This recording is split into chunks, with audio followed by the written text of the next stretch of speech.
ભારત સરકાર વિદેશ મંત્રાલય અને આણંદના સાંસદ મિતેશ પટેલના સંકલિત પ્રયાસોથી ઓપરેશન મહીસાગર 2.0 અંતર્ગત બોરસદની 2 સગી બહેનોનું સફળ રેસ્ક્યુ કરવામાં આવ્યું છે.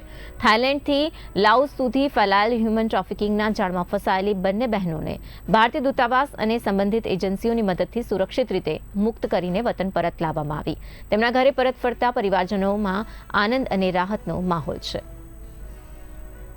અઠવાડિયા 10 દિવસ પહેલાં જે કાવીઠા મુકામની બંને દીકરીઓ જે લાઓસ મુકામે હતી અને એમને આપણા ભારત દેશની સરકારે પાછા લાવવામાં જે મદદ કરી છે, આજે બંને દીકરીઓ સેફ કાવીઠા મુકામે પહોંચી ગઈ છે. હમણાં જ બંને દીકરીઓની હું મુલાકાત લઈને આવ્યો છું.